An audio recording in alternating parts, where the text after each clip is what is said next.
What's up, y'all, and welcome back to another episode of Snow Blunt Talk.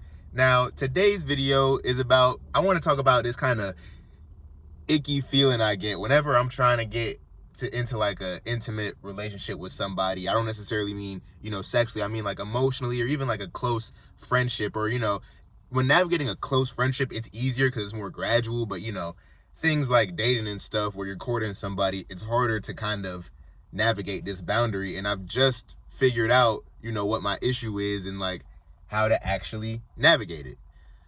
So basically, whenever I try to get close to somebody in that way, it always ends up being that, for some odd reason, you know what I'm saying? I just feel like, talking to them and hanging out with them and going to see them is just a fucking burden. You know what I'm saying? It's just like, oh my, why? They become my biggest problem. You know what I'm saying? Because it's like, oh, I got to talk to you all the time. Oh, I got to hang out with you all the time.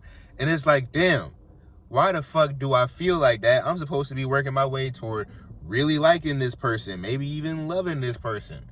But every single, or almost every single time, I get to feeling kind of just, now I got to do this. And I'm realizing why.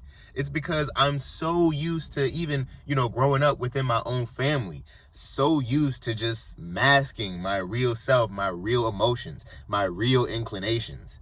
I'm so used to masking it that even among people closest to me, I'm used to putting on a performance. Because don't get me wrong, every day when you step outside your house, your bedroom, or your nest, you put on a performance. You put on a performance for people at your job. You put on these performances so you don't have any cognitive dissonance and to make things go smoothly. You want the people at the job to think you're nice and friendly and hardworking. And, you want people that you go to school with to think you're smart and capable and all these things. And depending on how you grew up and depending on, how behaviors were reinforced in your childhood, showing these things is either authentic to you, and it could be authentic to you, these traits, but it's also a performance, and you begin to feel like those things about yourself, which take away from the performance, your flaws and whatnot, and, your inconsistencies, your shortcomings, your Achilles heels, depending on how you were raised, those things begin to feel like, oh, I need to just beat it down, you know what I'm saying? I need to beat down whatever so I could make more space for the good. But I'm so intensely realizing that was the wrong way to go. I was trained to, just tamper down all this. Oh, put it away. Sweep it under the floor as soon as you can so people don't see that. But in order to have peace in your interactions in the world, people need to see that. Bro, this whole life, your whole life, if you're like me, you have this great dilemma of just masking how you really are. Because I said this a long time ago. I feel like, there's a false reality and a real reality, and, they're very close, but incredibly different. Imagine like two waves going separate directions. The threshold of reality is between my hands. See, they're very close, but very different. This one goes drastically this way. This one goes drastically that way, if you catch my drift. Now, for all of us who, our lives are kind of part of our personal journey is learning to be more and more authentic and rid ourselves of these performances. The reality that you created from the performance, it might be desirable, it might be pleasurable, but it deep down, that dissonance just eats at you. Because you're like, oh my God, these people think I'm motherfucking Kyle, the human extraordinaire. And, some days I might be like that. Like I said in my last video, I might have my moments, but that's not all of who I am. And I'm starting to realize, how sensitive my being is to being perceived for all I am, for better or worse. If I sense any type of inconsistency or, something that's not truthful in the way someone treats me or the way someone thinks about me or, the impression they might have of me, then I start to get grossly uncomfortable. And that's why I be so uncomfortable with courting sometimes. That's that feeling I was talking about in the beginning of the video. That's where it comes from. Because inadvertently, I end up putting on the biggest performances, and then it's doing it all the time, and I start to resent that. And I don't mean this in a familial sense, guys, but when it comes to that type of shit, this is what I'll say. In life, from now on, I'm not looking for somebody to go out with. I'm looking for somebody to come home to. Meaning that I'm looking for, my people, my inner circle. I want, it's, if you wise, your inner circle is small and you very selective. Because let me tell you, your inner circle should be made of people who see all of who you are and appreciate you, want you to win, and they see you as authentically as possible. You don't got to put on a performance for them. You could be fucked up around them. You could be sad around them. You could be happy around them. They're still gonna meet you where you're at, understand you, and still fuck with you as a person, still be there for you. A lot of motherfuckers, you put on these performances and shit, you fuck around, look too good. A lot of motherfuckers, they won't even give you the time of day when you not acting how they want you to act. Oh, you thought I believed this. You thought I was on this type of time. You thought but I'm not, and I'm starting to be open with it.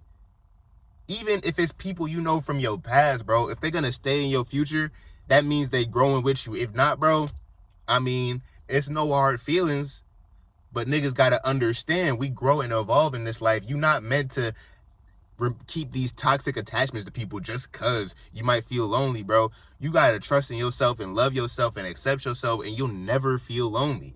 And you'll only ever meet people who make you feel less lonely. If you embrace all the fucked up parts of yourself and, just be unapologetic, bruh, being unapologetic is the key to letting God mold your life. Because if I'm unapologetically me, that means everything that's not meant for me is staying the hell away from me, instead of thinking, oh, something else is going on. Nah, they're like, oh, you this type of nigga? Oh, okay, because it's a two-way street, guys. Everything in the world is a reflection of you. People think the Matrix is, I don't trust the science, guys. You have to remain aware. I don't eat the GMO food. Nah. If the Matrix is all around us, the Matrix is in you too. And inside you, you have a choice. You can either keep on making up personalities and keep on putting on performances for these niggas, or you could do the harder, more virtuous thing of waking up every day, ready to live your life on your own terms, ready to set your own boundaries where you want them to. Because when you do that, see, that's the key. That's the key to only having things happen in your life, only having people in your life that are meant to be there. Because in reality, guys, it's logical. If anyone or anything in your life doesn't bring you peace, makes you have to be inauthentic, makes you have to act out of character, and basically increases that cognitive dissonance and is stressful, why would you want to keep it around? And I'm so sensitive, me personally, and a lot of y'all could relate, putting on these performances for people is draining as fuck. I cannot have a close relationship anymore and I have to put on any semblance of a performance. I don't want to be told, oh, you're too like this, but maybe we can make it work. Nah, fuck that. I know it sounds harsh, but if you're not willing to meet me where I'm at, bro, it's not meant to be. Because another thing I would think about is like, the first step to solving a problem is admitting that it's a problem. If you have a problem with A, B, C, whether it be commitment, I have trust issues, you're not going to get any better with your trust issues by, I'm going to up and pretend and use these and pretend I don't have trust issues, or I'm just going to put them to the side. Nope, they're always going to be there in your mind. Your mind is like everything, bro. Like if you that's like me saying, if I leave this car here and run off to fucking South Dakota, it don't exist. No, it's still there. I'm just consciously away from it, but it's always going to be there.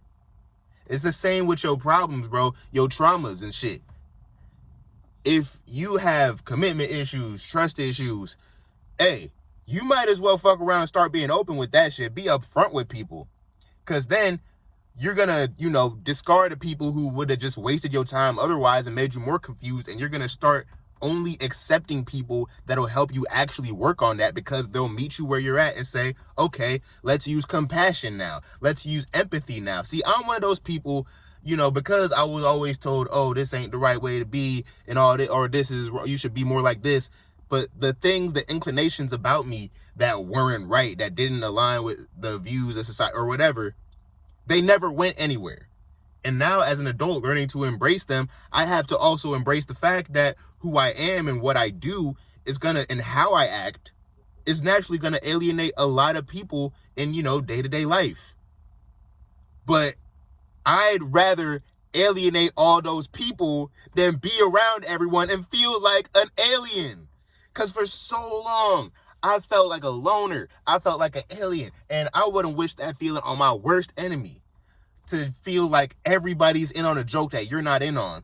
Fuck it, bro. Laugh at your own joke. If niggas want to catch up to you, let them catch up to you, because they're going to be the ones you want to be around anyway. If the places you're around don't match who you are, bro, or they're not congruent with who you are, then you're not meant to be there, bro. It's not that hard. We all got to stop pretending, bro. And if you only move in love for yourself and accepting yourself and being unapologetic enough in that love to just be who you are, bro, when I see shit I used to fear, bro, now I look at that shit with love. I'm like, you know what? However I deal with this is a reflection of me, and I'm getting to the point where I'm starting to be comfortable with all the reflections of me because I'm comfortable and I love myself. I love that I navigated, okay, let's say I could have navigated a situation better. I love that I navigated the fucked up time, or I love that I fucked it up the first time, because that's just a reflection of that person I love, and now I can look at it from an objective stance and improve. But I can still accept my mistake because I know that's a faster track to actually improving. I was always sensitive, and I never got the compassion I needed for, who I actually was in order to fit a mold more. Maybe I would have had a chance. But I'm going to tell the world this.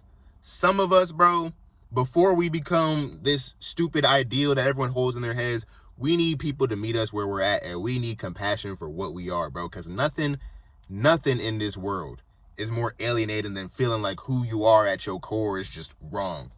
If who I am, if my surroundings think I'm wrong for being who I am, then I'm gonna change my surroundings. God bless y'all. I hope you got the message. Hell,